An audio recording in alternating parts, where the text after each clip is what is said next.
with Ryan James on the Paper Podcast.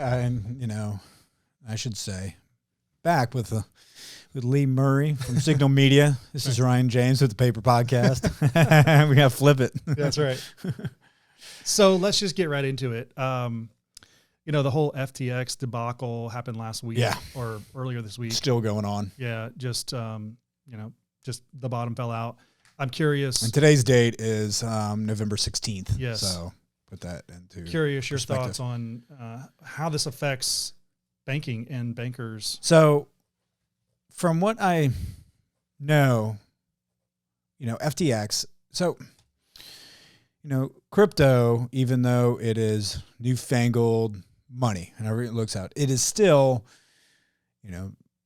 let's break it down to simple terms. It is still the same as another currency. It's just held in a different form. Correct. You can't physically have it as paper like you can the USD. That's right. But it's physical form, so take that out. And, what I believe the FTX trading was doing, so people would invest in, you had investors, of course, into it, and then they were an exchange for crypto, and then they were also custodian. What I believe would happen is if I took all the banking depositors' money and went and gambled in Vegas with it, So what I don't know is everybody that was custodian money there, were they informed that was not just sitting there and that they were using? So there's complete malfeasance. I'm sure there's going to be tons of fraud cases. He's in Bahamas. The U.S. authorities want to talk to him. I mean, I wouldn't be surprised if they picked his ass up, immediately he hits the U.S. soil. Something is completely bad there. And, that is going to create ripple effects, because then that's going to be anybody that is against crypto. It's going to add to their argument, and then it's going to take down. Overall, this happens with every type of new technology. The .com, it goes up here and it blows down. There's bad actors in every type of industry, just flat out. So now we're seeing, more bad actors into this, industry. Right. So within that, I definitely see that, cryptocurrency and the technology behind it is still amazing. Does it need to be better regulated? Absolutely. Right. Now my fear is the pendulum is going to swing and there's going to be over-regulation to the extent where it just, doesn't need to be. But I also see it as a opportunity for banks to come in to the market and say, you know what, we're stable. We know how to do this. We can custodian, and we're, in my idea, there's track record. At this time, we're not looking to custodian. I don't feel that we're, at a comparable size to, really do it well. But if you're to custodian crypto, to me, you can't be using that crypto to loan out or to hedge. It is just there. Mm-hmm. So just that, you need to hold it. You are safekeeping. It's like having a safety deposit box. Right. So maybe it needs to change. Maybe then people are going to pay to custodian instead of having the hard keys. Mm-hmm. Maybe there's another way for them to keep that. But in general, there has to be audited financials on these companies to show if you're custodying a billion coin, that coin can't be used for anything else. It has to be sitting there. It has to be audited.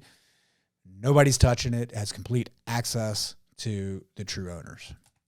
So obviously this is going to scare the living shit out of any bank that is even on the edge or thinking about being involved in crypto. Of course it would. So, the adoption, we had already talked about the adoption rate of banks getting more involved in crypto was already waning this year. Right. Regulators are sending out notices. So that's completely going to have an effect of, banks not jumping on to having, be able to buy crypto through their bank account, the customer's bank accounts. I mean, the adoption is really going to slow to a halt. Right.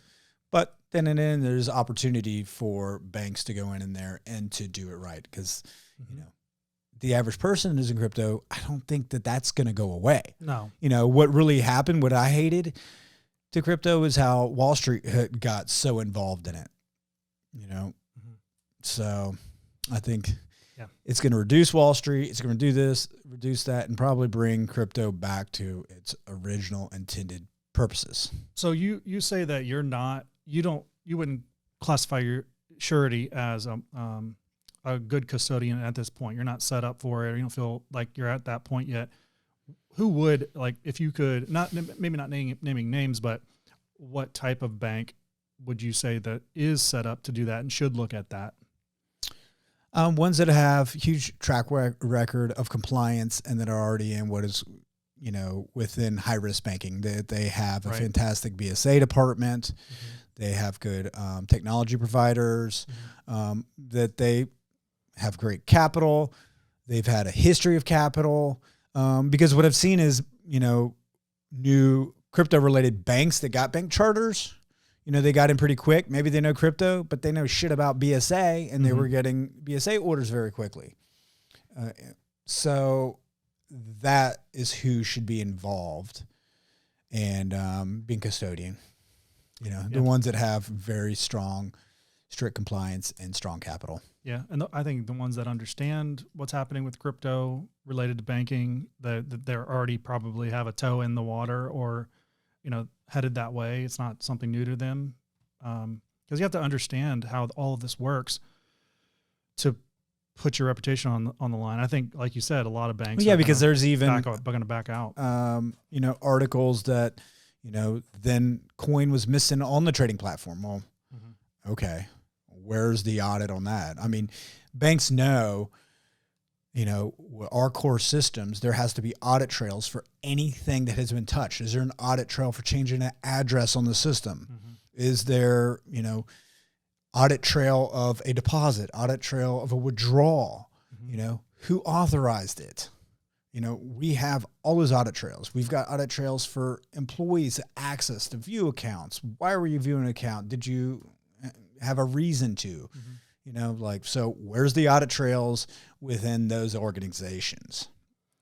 What's the timeline that you think for user adoption on, choosing a bank for their custodian? Obviously we're very early, because are there any banks that are custodians right now that you know of? Yes. Okay. There are a few that have custodial wallets. Yeah. So then, that's great. So it's already started. How long do you think it's going to take for more banks to come on as custodians and more users to adopt them as their custodians? Well, I think everybody's probably thinking for it now to become more mainstream. I would think every individual now is probably looking into options, the strength of their platforms, right? Of where they're custodian, because you got to take it. You always have that saying, if it's not your keys, it's not your crypto. Mm-hmm. But then you've got some individuals that are like, oh, they don't want to take on that risk. What if I damage my hard drive? What if I damage this? And with every disaster, it reveals a new weakness that needs to be fixed. Essentially, correct. So this will definitely stem a lot of areas that you can shore up and protect. Mm-hmm. Yeah. But, and then of course you're going to want, especially the politicians. The politicians don't even know regular banking systems. So let alone they're going to set policies on crypto when they have no clue of what they're doing, or maybe their counsel. But you've been around enough politicians. Who do they have as their right hand? Typically they're, just out of, they're just out of college themselves. Right. They don't have real life experience, but yet they have the idea how to save the world. So that's true. It's definitely going to have to be pushed back from the experts saying, here's how we can safely do it. Mm-hmm. And, but there should be capital requirements, and, the businesses that are custodian, there has to be, how are they ongoing concern? How do they profit from this? How do they, protect customers? It's not insured, right? There is no insurance on your Bitcoin. Is there a consortium of sorts of banks that are working with the government or working with politicians, regulators? I guess I'd say probably more so than politicians, to inform them. There's not really like going on banking crypto. There's typically crypto related companies that have, their lobbying Yeah. to Congress, but not the combination of banking and crypto. Maybe the newer banks that came from the crypto world are lobbying, but it's not a consortium like, in overall banking where we've got the American Bankers Association, the Independent Community Bankers Association, the Florida Bankers Association. Yeah, it's very well formed. Yes. Seems like it's still very fragmented, no pun intended, on the crypto banking regulatory side. Well, I mean, because it doesn't follow in a preview. It's not USD. It's not going to be insured. Mm-hmm. So, where it falls under the preview is, all of the companies that sell cryptocurrency, when they take in, fiat, that's going to be onboarded to their bank account somewhere and then, converted. So at that point, that's when the banks are involved. That's when they have to, be able to source the funds and know every time that fiat hits their account, did it come from reliable sources? Is it sourced and seasoned? Yeah. So I like it. That's it.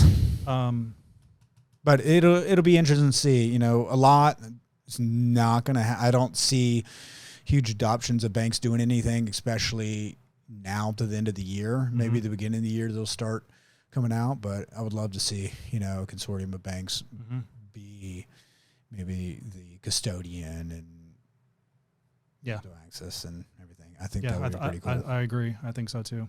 It's going to be interesting to see that adoption rate on both sides. Yeah.